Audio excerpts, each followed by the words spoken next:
આજે આપણે જોવાના છીએ મેથેમેટિકલ એનાલિસિસ ને લગતી એક બહુ ઇમ્પોર્ટન્ટ થિયરમ. બરોબર? So without losing in time let's get start. સૌથી પહેલા આપણે થિયરમ નું સ્ટેટમેન્ટ જોઈ લઈએ. તો થિયરમ નું સ્ટેટમેન્ટ કંઈક આવું છે કે એની compact subset of a metric space is closed and bounded. બરોબર? મતલબ ગમે એ મેટ્રિક સ્પેસ હોય આપણી પાસે, માની લો કે આપણી પાસે એક મેટ્રિક સ્પેસ છે X. બરોબર? હવે એનો ગમે એ આપણે કોમ્પેક્ટ સબસેટ લઈ લીધો. Let the circle be the compact subset K. બરાબર? તો આ જે આપણને મેટ્રિક સ્પેસ નો કોમ્પેક્ટ સબસેટ મળ્યો, આ હંમેશા ક્લોઝડ અને બાઉન્ડેડ થશે. It must be closed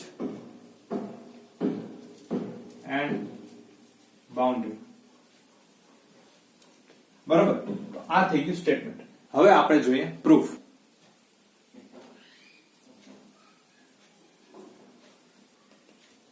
તો જેવું કે આપણને ખબર છે, આપણે હંમેશા પ્રૂફ 3 સ્ટેપમાં લખીએ છીએ. સો ફર્સ્ટ ગિવન આપણે શું આપેલ છે, ફર્સ્ટ સ્ટેપ ને આપણે એ નોટ ડાઉન કરી લઈએ. સો સૌથી પહેલા તો આપણને આપેલ છે કે એક મેટ્રિક સ્પેસ આપેલ છે, તો આપણે મેટ્રિક સ્પેસ એઝ્યુમ કરી લઈએ. Let XD be a metric space. Okay, and બીજું આપણને આપેલ છે કે આ મેટ્રિક સ્પેસ માટે એક આપણને કોમ્પેક્ટ સબસેટ મળે છે. તો એ આપણે એઝ્યુમ કરી લઈએ and let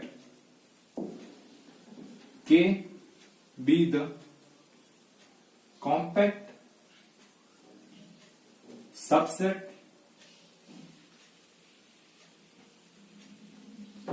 of metric space X. Okay, તો આ તો થઈ ગયો આપણો ફર્સ્ટ સ્ટેપ, જેમાં આપણે નોટ ડાઉન કરી લીધું કે આપણને સ્ટેટમેન્ટમાં શું આપેલ છે. બરાબર? હવે જઈએ સેકન્ડ સ્ટેપ ઉપર. સેકન્ડ સ્ટેપ શું છે ખબર જ છે? Two prove. મતલબ આપણે પ્રૂવ શું કરવાનું છે એ અહીંયા નોટ ડાઉન કરી લઈએ. આપણે પ્રૂવ કરવાનું છે કે K is closed and bounded. બરોબર? આ આપણે પ્રૂવ કરવાનું છે. હવે third and final step, proof.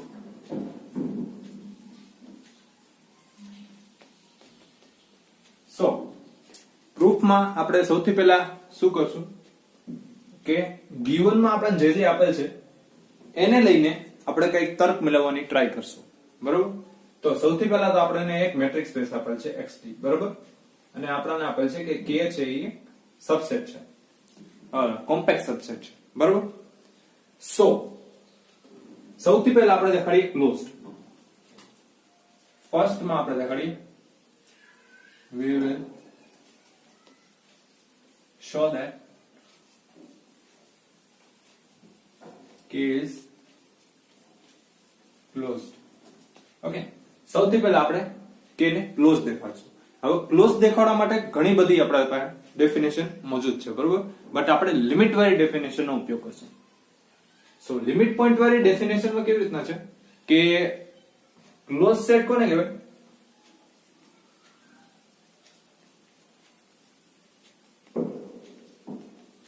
Close set કોને કહે? કે જેમાં every limit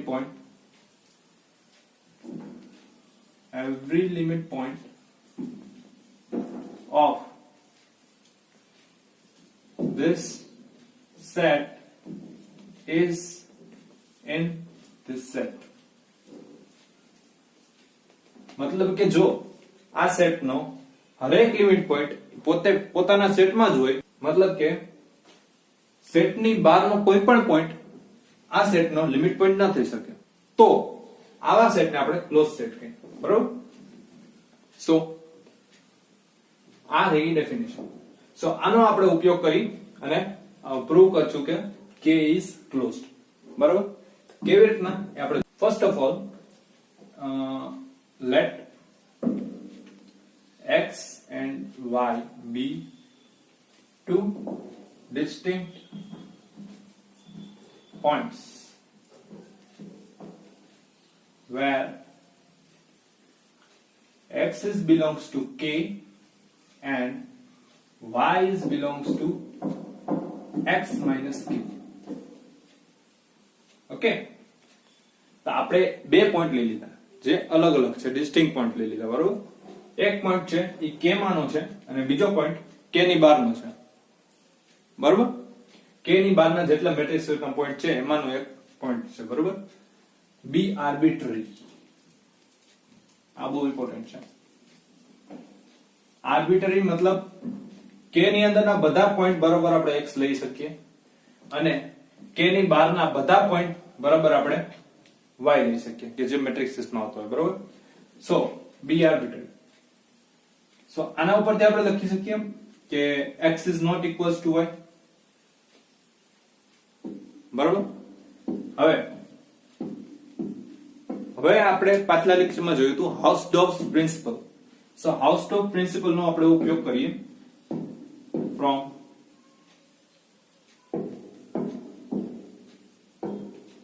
Hausdorff's principle. Hausdorff principle શું કહે છે? There exists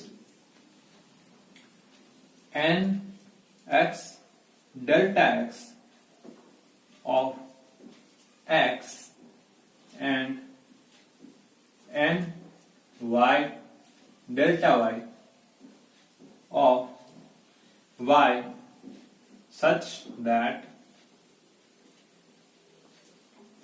n x delta x intersection n y delta y is equals to 5.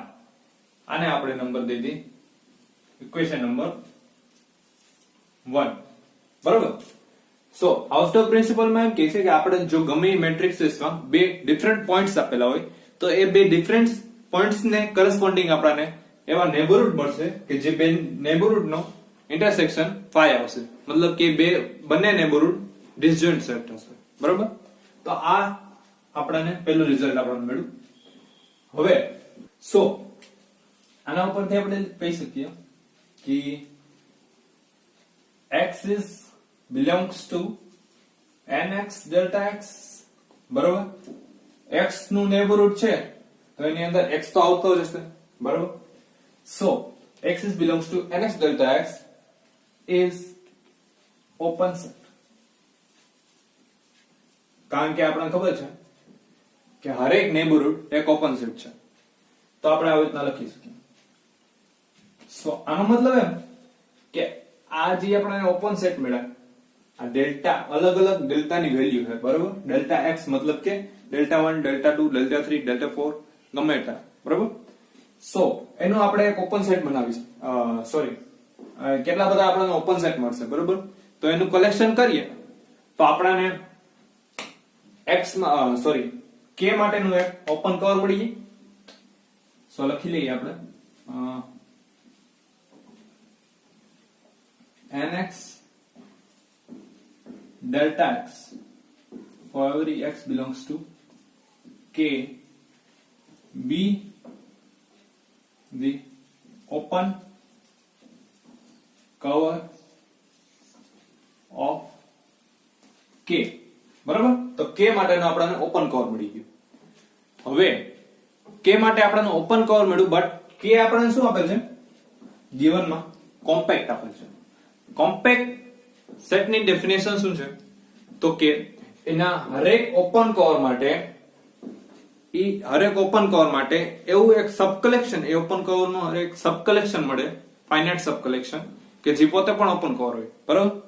સો આના માટે પણ એવું ફાઇનાઇટ સબ કલેક્શન મળશે કારણ કે k છે ઈ કોમ્પેક્ટ છે,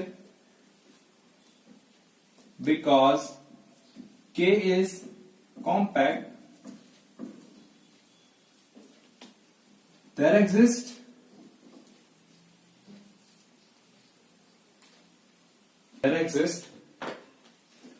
finite subcollection of every open cover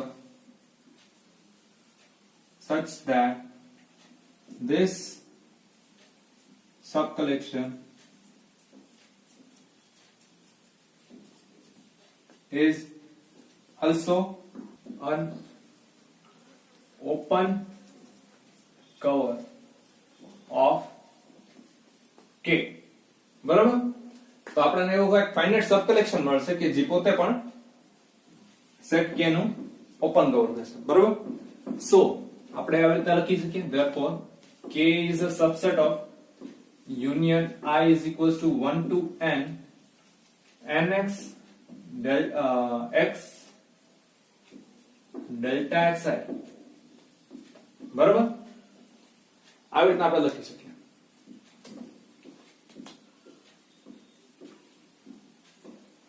આને દઈ દઈએ આપણે નંબર 2. હવે આપણે ડેલ્ટા લઈએ.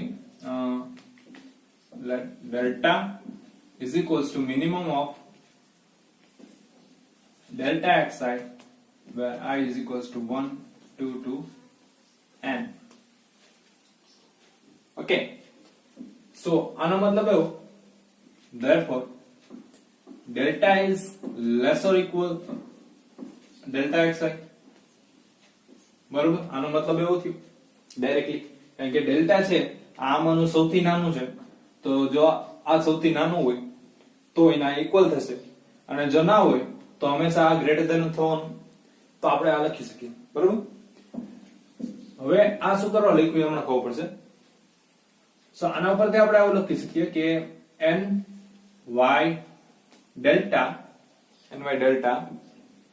is a subset of n y delta xi. બરોબર? આના પરથી આપણે આવું લખી શકીએ. સો હવે બંને સાઈડ આપણે ઇન્ટરસેક્શન લઈ લઈ nx delta xi. therefore તો આપણને શું મળશે? n y delta intersection n x delta xi is a subset of n y delta xi intersection n x delta x. બરોબર? આ આપણને મળ્યું આ સબસેક્શન. બરોબર? બે સાઈડ આપણે nx delta xi નું ઇન્ટરસેક્શન લઈ શકીએ આપણે. બરોબર? કઈ ફેર ન પડે. સો હવે આપણે શું કરશું કે આ ny delta xi intersection nx delta xi. બરોબર? આ જ છે આ xy અને આ delta x ને આ delta y. બરોબર? સો આ બેનું ઇન્ટરસેક્શન તો આપણે ઇક્વેશન 1 પ્રમાણે શું છે? phi છે. તો આપણે આવી રીતે લખી શકીએ n y delta intersection n x delta xi is subset of phi. અને subset of phi એનો મતલબ શું? તો કે equals to phi. કારણ કે phi નો સબસેટ પણ phi જ થઈ શકે, બીજું કંઈ ન થઈ શકે. phi થી નાનું કંઈ હોય જ નહીં. બરોબર? સો equals to phi. એટલું આપણને મળી ગયું. હવે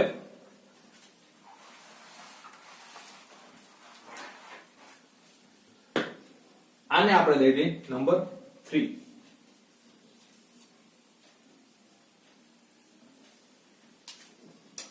આ મળી ગયા પછી હવે આપણે નેક્સ્ટ સ્ટેપ ઉપર જઈએ.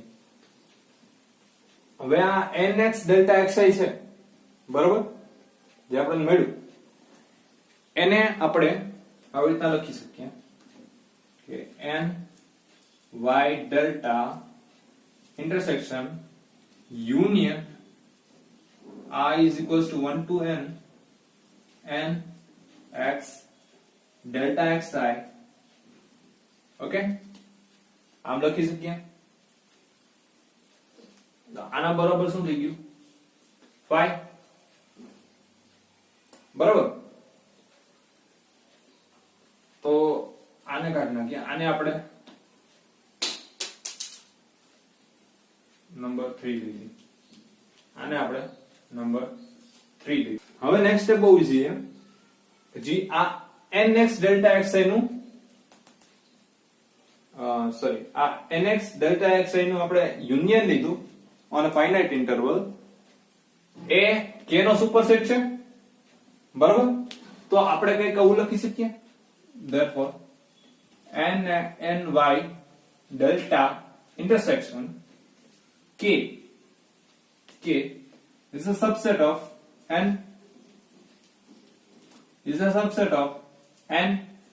y delta intersection union I is equals to 1 to n x delta xi. બરાબર? સો આને આપી દે આપણે નંબર 4. now from 3 and 4 3 અને 4 ઉપરથી આપણે ઇક્વેશન 3 અને 4 ઉપરથી આપણને શું મળશે કે જ્યાં ny delta intersection finite union of nx delta xi આના બરાબર શું છે 5 છે. તો આપણે લખી શકીએ therefore ny delta intersection k is equals to 5. બરાબર? આટલું મળી ગયું.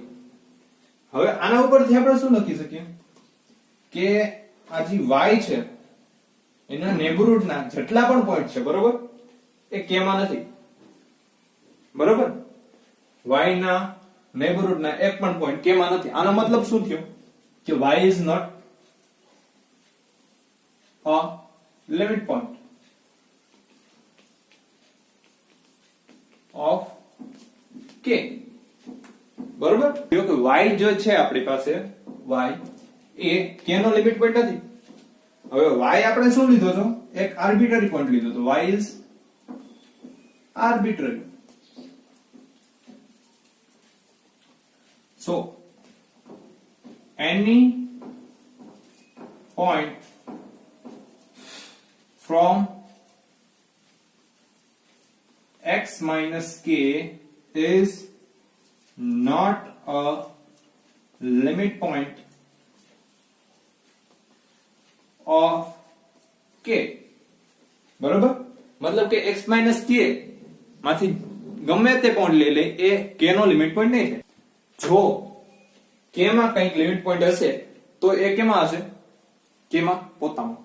therefore if there exists any limit point of k, then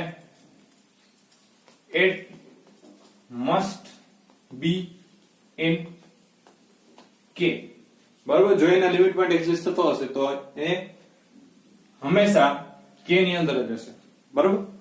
સો આનો મતલબ શું થયો કે therefore k is closed set. બરોબર? કારણ કે આ કન્ડિશન જે છે આપણી પાસે આ ખાલી ક્લોઝ સેટ માટે દોરેલી છે.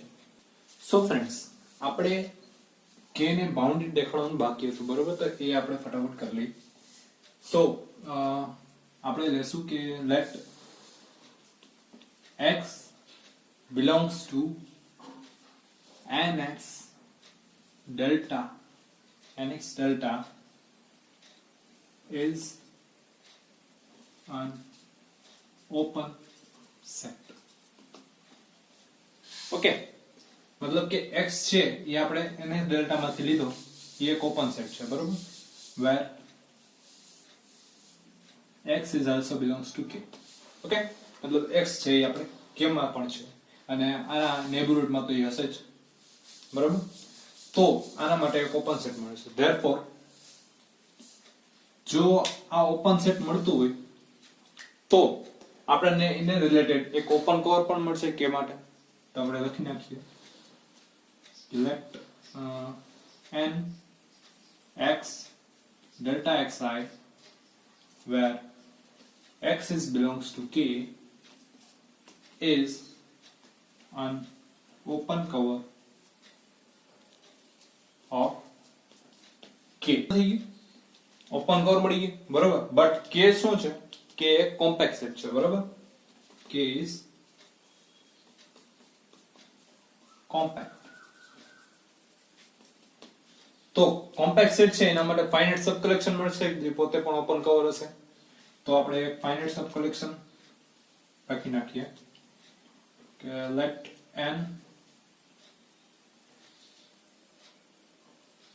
n x delta xi where I is where x is belongs to k and for every I is equals to 1 2 to n બરોબર. તો આપણને મળી ગયું is open cover of k બરોબર. તો આ આપણને એક ફાઇનાઇટ ઓપન કવર મળી ગયું. સો આના ઉપરથી આપણે શું લખી શકીએ કે k is a subset of union I is equals to 1 to n x delta xi બરોબર. આવું લખી શકીએ. સો હવે આને આપણે ઇક્વેશન નંબર 1 કહી દઈએ બરોબર. હવે નેક્સ્ટ સ્ટેપ ઉપર જાય. સો નેક્સ્ટ સ્ટેપ માં આપણે લઈ લઈએ late eta is equals to maximum of delta xi where I is equals to 1 2 to n બરોબર.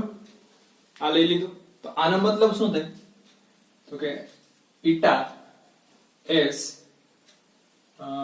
greater than or equal to delta xi or we can say delta xi is less or equal eta બરોબર. હવે આના ઉપરથી આપણે શું લખી શકીએ કે n x delta xi is subset of n x eta eta. હવે આમાં કઈ દેખાય છે તમને? સો આટલું આપણને મળ્યું બરોબર. હવે આને આપણે આવી રીતના લખી શકીએ કે union I is equals to 1 to n x delta xi is a subset of n x eta બરોબર. આને નામ આપી દઈએ 2. હવે from 1 and 2 from 1 and 2 આપણે આવી રીતના લખી શકીએ કે k is a subset of n x eta કારણ કે જી finite subcollection of neighborhood of x is a subset of nx delta અને જી k છે ઈ આ finite subcollection નું subset છે. તો subset નો subset પણ subset જ થાય બરોબર. so k is a subset of nx eta.